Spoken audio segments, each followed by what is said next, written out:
ada video kebakaran film yang video pada malam ini saya cerita juga mahat kata pembuat mati lagi itu kalau mereka itu sama mereka pada saukyaman tension itu kan malam ini saya ayat itu hati rohani saya pun lawat itu pada meter berapa tahu ini dasar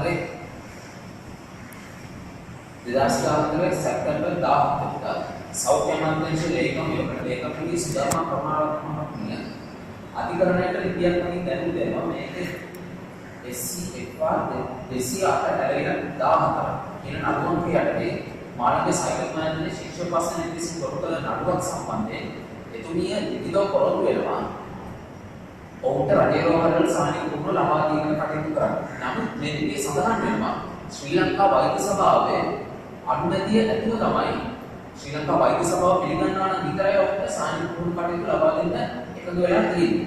එතකොට මෙන්න මේ ලිපිය පදනම් කරගෙන තමයි 2015 දෙසැම්බර් 7 වෙනිදා මාළඹේ සයිලම් මාර්ගයේ ශිෂ්‍යයෙක් පිරිසක් නඩුවක් කොටු කරන්නේ. එතකොට එම නඩුව විභාගයට ගත් දවසේ ඔවුන්ගේ නඩුව ඉල්ලාස් කරගන්නවා. මේකෙදි රජයේ වෛද්‍ය විද්‍යාලයේ සංගමයේ මේ නඩුවට මැදිහත් වෙන. එතකොට ඒ හේතු නිසා ඔවුන් මේ නඩුව ඉල්ලාස් කරගන්නවා. එතකොට නැවතත් මෙම ලිපිය පදනම් කරගන්නේ 2015 දෙසැම්බර් 15 වෙනිදා SC content හරියට 3 2015 කියන නඩුවක් කියන්නේ ඔවුන් නැවතත් නඩුවක් උරු කරනවා. ඒ මෙම ලිපියම පදනම් කරගෙන ඔවුන් මෙම ලිපියේ එකතු කාරණාවට අදාළව ඔවුන්ගේ සාහිත්‍ය කටයුතු ලබා දී යුතු කියන කරුණු පදනම් කරගෙන තමයි නඩුව දාන්නේ. එතකොට මේ නඩුව ආරෙදී නීතිපතිවරයා සෞඛ්‍යමත් දැක්ෂණයෙන් පෙඩිසිටිනේ කියා සිටිනවා ඔවුන්ට අවිස්සාවේක මෙඩිකල් ඔපරේෂන් අඩුවෙන සෞඛ්‍ය වෛද්‍ය නිලධාරී ඒකකේ සාමාන්‍ය කටයුතු ලබා දීමට සෞඛ්‍ය මාර්ගදර්ශක විතරාවේ කල කරනවා කියලා. එතකොට දැන් මේ නඩුවාර දෙකටම අදාළව 2015 දෙසැම්බර් 14 වෙනිදා සෞඛ්‍යමන්ත්‍රී රාජිත් සේනාරත්න මහතා සාකච්ඡාවකට යොදවනවා ශ්‍රී ලංකා වෛද්‍ය සභාවේ සභාපති මහාචාර්ය විශේෂ වෛද්‍යවරයා ඒ වගේම අවිස්සාවේක රෝහලේ වෛද්‍ය අධිකාරීතුමා ජයවර්ධන පුරවරේ වෛද්‍ය අධ්‍යක්ෂක රෝහල අධ්‍යක්ෂක සහ නීති නිලධාරී ඒ වගේම කඩුවෙල සෞඛ්‍ය වෛද්‍ය නිලධාරී සහ සෞඛ්‍ය මාර්ගදර්ශකයේ නිලධාරීන් කීපදෙනෙක් සාකච්ඡාවකට ඇදවලා ඉතින් සෞඛ්‍ය එන්න සාකච්ඡාවේදී එකකතාවකට එනවා මාළඹේ සයිලම් ආයතනයේට අවිස්සාවේක මුලික රෝහලේ සහ කඩුවෙල සෞඛ්‍ය වෛද්‍ය නිලධාරීන්ගේ සායන කටයුතු ලබා දීමට එකතු වෙනවා. දැන් එතකොට දැන් මේ 2015 දෙසැම්බර් 15 වෙනිදා නඩුවට කලින් දවසේ සෞඛ්‍ය අමාත්‍යවරයා මේකට එකතාවකට පළ කළා තමයි නඩුවට යන්නේ. එතකොට අපි පැහැදිලි ලෙසම සෞඛ්‍ය අමාත්‍ය රාජිත් සේනාරත්න අමාත්‍යවරයාට අපි චෝදනා කරනවා එතුමා මාළඹේ සයිලම් ආයතනයේ රජරෝහල් සාධන කටයුතු ලබා දෙන්න ඒ වගේම මාළඹේ සයිලම් ආයතන නීතිගත කරගැනීම සඳහා ඉදිරිපත් කුමන්ත්‍රණයක් වේගකින් මොකද මේක අපිට සාධාරණව පිළිගන්න පුළුවන් අඩුම ගානේ උසාවියේ නඩුවට එන්නේ ඉඳලා අවසාන උසාවියේ නියෝගයක් මත සාකච්ඡා කරන නීතිකරණය ගත්තා. නමුත් උසාවියට යන්න කලින් තීරණ සෞඛ්‍යවත් දැක්ෂ කාර්යනිලර රජරෝහලට සාමාන්‍ය කුණු කටයුතු ලබා දෙනවා.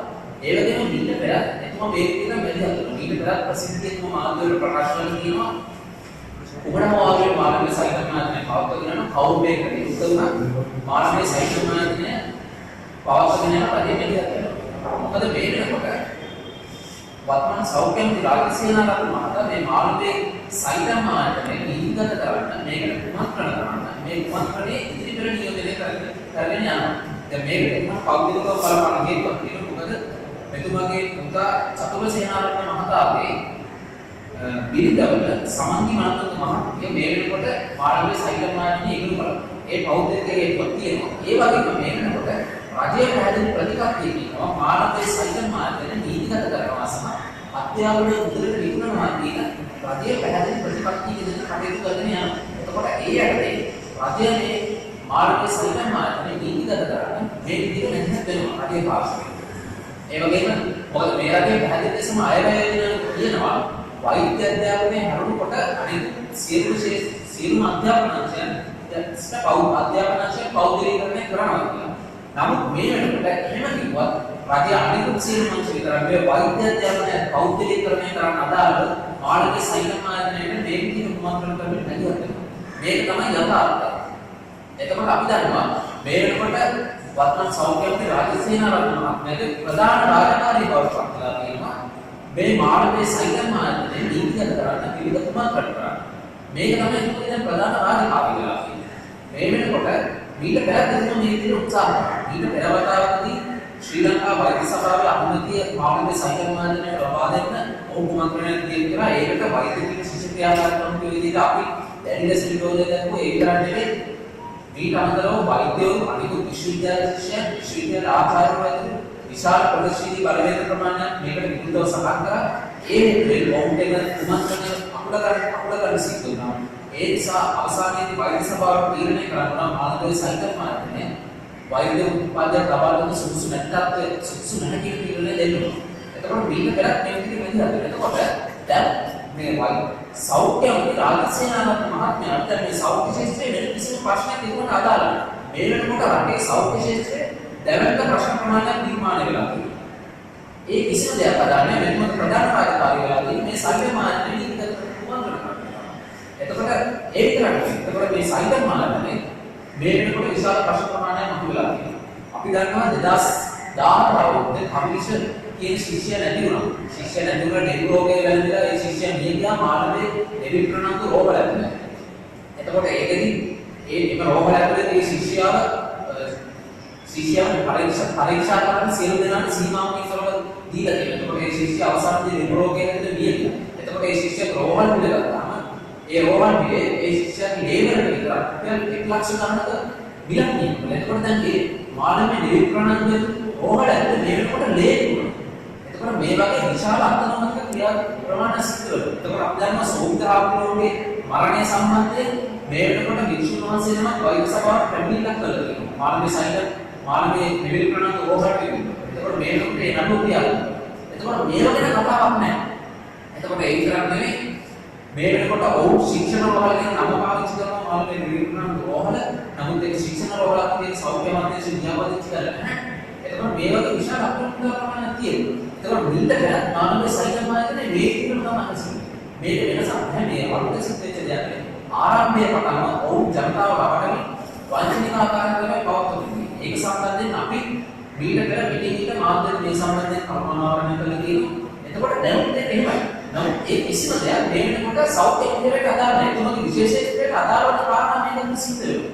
ඒ විතරක් නෙවෙයි මේ වෙනකොට දැන් රගපීඩක කාදුමිකේ මරණය සම්බන්ධයෙන් මානවයේ සයිකල් මාර්ගයේ ඉගෙනුම් කටයුතු කරන ආරම්භ සමාජයක අධිකරණ වෛද්‍යවරයා මේ වෙනකොට ඒක සම්බන්ධයෙන් ප්‍රශ්න මුලකදී ඒ කාදුමිකේ මරණයේ ඒ ඔවුන්ගේ සිරුරේ කොටස් නැහැ. මේ මරණ පරීක්ෂණ සිදු කරලා තියෙන ආරම්භ සමාජයක වෛද්‍යවරයා. එතකොට මේකේ සිද්ධි තියෙනවා. සිද්ධි ගොඩක් තියෙනවා. තව ඊට අමතරව අත්දැක විශ්වවිද්‍යාල ශිෂ්‍ය බලවන්තලදී පෞද්ගලික දවස්වල පොලිස් කොමිසමට පැමිණිල්ලක් ඉදිරිපත් කරනවා මාර්ගයේ නිරීක්ෂණන්ත රෝහල තුළ වෛද්‍ය සභාවේ ලියාපදිංචිය අඩු නොකර වෛද්‍යවරු නිසා වෛද්‍ය සභාවේ ලියාපදිංචි වූ වෛද්‍යවරු රෝගීන්ට ප්‍රතිකාර කරනවා. එතකොට දැන් මේක බරපතල තත්ත්වයක්. රටාවේ බරපතල තත්ත්වයක් මේ මානසික සයිකල් මාර්ගයේ ආශ්‍රිත නිර්මාණය වෙලා තියෙනවා. ඒවට පරිසරයක් මේ වෙනකොට ආර්ථිකසේනාවක් නැහැ නේද? ඒ සියලු කටයුතු කරලා දාලා ඒ සියලු වගකීම් අමතක කරලා මේකට මේ මොනෝපාදිකලේ නීතිගත කරන්න උත්සාහ කරලා ඉන්නවා. එතකොට මේ තමයි තත්ත්වය. එතකොට අපි දන්නවා මීට පෙර අපි වෛද්‍ය ශිෂ්‍ය ක්‍රියාකාරී කමිටුව විදිහට මාර්ගයේ මේ මොනෝපාදිකලේ අවශ්‍ය කරන ලෙස දිගටම සටහන් කරනවා. මොකද අපි දන්නවා ඔහුගේ රාජපක්ෂ පාලන කාලයේදී ඔවුන් ඍජුවම කියාසිතේ ඔහුගේ ප්‍රතිපත්ති අධ්‍යාපනය මුදලට පිටුනනවා. එතකොට ඒකේ නියම ව්‍යාපෘතිය වගේ මානසික පෞද්ගලික වෛද්‍ය විද්‍යාලයේ පත් කරගෙන තිබුණා. ඒ අරගෙන ඔවුන් ඒකට එම ආයතනයේ උපාධි ප්‍රදානය කිරීමේ අවස්ථාව ලබා දුන්න සඳහා කැසට් පත් හතරක් තිබුණා. ඒ විතරක් නෙවෙයි රාජ්‍ය මාධ්‍ය භාවිතා කරමින් විශාල ප්‍රචාරණයක් ගෙනියනවා. ඒ විතරක් නෙවෙයි විවිධ ඉන්ද්‍රිය අවසානයේ වෛද්‍ය සභාවේ නිලධාරීන්ට පහර දෙන තත්ත්වයක් පවා ඒ රාජ්‍ය ආයතනයේ පැමිණි. එතකොට මේ වගේ තත්ත්වයක් තමයි මානසික සාහිත්‍ය මාධ්‍යනේ ඒ කාලෙක පවත්වගෙන ආවා. ඒ වගේම මේ වෙනකොට දැනටපත් වෙලා ඉන්න වර්තමාන මෛත්‍රී රනිල් ප්‍රමුඛ යහපාලන ආණ්ඩුවත් මේ වෙනකොට මානසික සාහිත්‍ය මාධ්‍යයට අදාළ රාජපක්ෂ පාලනය කාලේ කරණීය විද්‍යාවගේ අධ්‍යයනයක් කරගෙන එතකොට එදා විශ්වවිද්‍යාල මහත්තයා ඒ අරගෙන දුරිකවද රාජසේනාරත්න මහත්මයා අරගෙන තිබුණා. ඒ හරහා මේ වෙනකොට මානසික සාහිත්‍ය මාධ්‍යය නීතිගත කරන්න මේකට අදාළ සමාජීය නීතිමය වටපිටාව සකසා දෙන්න වත්මන් රජය ඍජුවම නැන්දට වෙලා තියෙනවා. එතකොට අපි මේකට විරුද්ධව දිගටම සහන් කරනවා වෛද්‍ය විශේෂඥාකාරී කමිටුව විදිහට මේ මාළඹේ සයිබර් මාර්ගන අහෝස් කරන ලෙස බල කරමින් මේ වෙනකොට 2016 ජනවාරි 7 වෙනි දින කොළඹ වෛද්‍ය විද්‍යාලයේ පේරාදෙණිය කර්මස්ථාන සමිතියේ ශ්‍රී ජයවර්ධන විශ්වවිද්‍යාලයේ ඉදිරිපිට ප්‍රාථමික ශික්ෂණ ප්‍රවාහන ඉදිරිපිට කරාපිටිය වෛද්‍ය විද්‍යාලයේ ඉදිරිපිට අනුරාධපුර ශික්ෂණ ප්‍රවාහන ඉදිරිපිට යන ස්ථානවල සංකේත සත්‍යග්‍රහය සංකේත සත්‍යග්‍රහ සංවිධානය කරගෙන ඒ වගේම ඊට සමගාමීව කොළඹ උගුණ පේරාදෙණිය ජයවර්ධනපුර රජරට හැලගිය විශ්වවිද්‍යාලවල වෛද්‍ය විද්‍යාලවල සංකේත පරිවර්තන එදිනම සංවිධානය කරලා තියෙනවා. අපි මේකට විරෝධය දක්වලා ඒ වගේම 2016 ජනවාරි 13 වෙනිදා දැවැන්ත පාර්ලිමේන්තු සංවිධානය කළ දින මේකට විරුද්ධව ඒ වගේම එතනින් එහාට අඛණ්ඩව මාළඹේ සයිබර් මාර්ගන මාළඹේ සයිබර් බහුපතකඩ අහෝස් කරන ලෙස අධ්‍යාපනයේ පිළිමේ රටේ ප්‍රතිපත්ති අකුලා ගන්න අපි අඛණ්ඩව සටන් කරන්න සූදානම්. ඒ වගේම අපි දන්නවා මේ වෙනකොට අධ්‍යාපනයේ විධිමට අදාළ රජය මාළඹේ සයිබර් මාර්ගන නීතිගත කරනවා පමණක් නෙවෙයි ඊට අමතරව මේ වෙනකොට විශාල ප්‍රතිසංස්කරණ ප්‍රමාණයක් කරගෙන යනවා. ඒකට මේ වෙනකොට රජය NSD මාර්ජනයම ළමයි 30000ක් පමණ ඉගෙන ගන්න පුළුවන් දැවැන්ත පෞද්ගලික විශ්වවිද්‍යාල ආරම්භ කරන්න කටයුතු කළ දෙන ඒක ළඟදී විවෘත කරන්න නියමිතයි. ඒ විතරක් නෙවෙයි මේ වෙනකොට පාසල් පද්ධතිය ගත්තාම පාසල් පද්ධතියේ පෞද්ගලිකකරණය කරන්න දාලා නීති 11 ඉගෙන තියෙන මේ වෙනකොට ඉලක්ක කම්පාදු සිදු කළ මේ වෙනකොට වවුචර් ක්‍රමයෙන් දෙන්න පාසල් නේද කම්පාදු කරන්න පත් වෙලා තියෙනවා. ඒ විතරක් නෙවෙයි ඊට පෙර දහපාරණු පත්වලා මාසයක් ගතකොට චක්‍රලයේ කියන්නේ කරනවා පාසල් වලින් මුදල් වැටීම නීති කරලා. එතකොට මෙන්න මේ විදිහට දැවැත්ත විදිහට ආණ්ඩුව අධ්‍යාපනය කෞද්දලීකරණය කරන්න නැගිටලා. එතකොට මේකට මේ ප්‍රතිපත්තියට එක දවසේ මාළඹේ සයිබර් මාර්ගනය කරන්නේ මීට අමතරව තව විශ්වවිද්‍යාලයක මේ වෙනකොට කිරිසුම් කාලේ මොකද මේ වෙනකොට දැන් ආයෝජන මණ්ඩලයේ අනුමැතිය ලබා ගන්න විශ්වවිද්‍යාල හතරකට වැඩි ප්‍රමාණයක් පෞද්ගලික විශ්වවිද්‍යාල ආයෝජන මණ්ඩලයේ අනුමැතිය ලබා ගන්න තියෙනවා දැනට. ඒකවල මේ වගේ විශාල වශයෙන් තව පෞද්ගලික විශ්වවිද්‍යාල ගෙනල්ලා සම්පූර්ණ අධ්‍යාපන පද්ධතියම පෞද්ගලිකීකරණය කරන්න අදාළ ක්‍රියාමාර්ග අරගෙන ඉවර වෙනවා. එතකොට අපි මේ රටේ ජනතාවට කියනවා එක දවසේ ඔබේ දරුවාගේ අධ්‍යාපනයේ සම්බන්ධයෙන් බරපතල තත්ත්වයක් වෙනුවට නිර්මාණය වෙලා තියෙන ඒ වගේම මේ පෞද්ගලික විශේෂයෙන් පෞද්ගලික වෛද්‍ය විද්‍යාල ආරම්භ කරගෙන එක දවසේ රටේ ජනතාවගේ මේ වෙනකොට රටේ අවම මට්ටමින් නිදහස් සෞඛ්‍ය සේවය පවතිනවා. ඒකත් හෙට දවසේදී සම්පූර්ණයෙන්ම වෙළඳපොළ කරගෙන කරන අදාළ ක්‍රියාමාර්ග තියෙනවා. එතකොට ඒක වැළැක්වීම නොහැකි මේ අනිත්‍යය ඒ නිසා මේ රටේ ජනතාවට අපි ආරාධනා කරනවා මේ අනුතුරු අඳුරගන්න. එක දවසේ ඔබේ දරුවාගේ අධ්‍යාපනයේ කියන විගුණ කරන්නේ පාලක සුදානම් ඒ වගේම තමන්ට ලබා ගන්න තියෙන නිදහස් සෞඛ්‍ය සේවය විගුණ දැන් විගුණ දෙන කන්න අදාළ ක්‍රියාමාර්ග වෙනුම් පාදගෙන යනවා. ඒක නිසා අපි මේ රටේ ජනතාවට කියනවා මේ අනුතුරු අඳුරගන්න මේකට විරුද්ධව සටන් කළ යුතුයි. මේකට විරුද්ධව අරගල කරගෙන මාළඹේ සයිබර් බහුපාධිකරණය වහා අවශ්‍ය කරන සටනකට එකතු වෙන්න කියලා ආරාධනා මේ රටේ ජනතාවට අපි ආරාධනා කරනවා.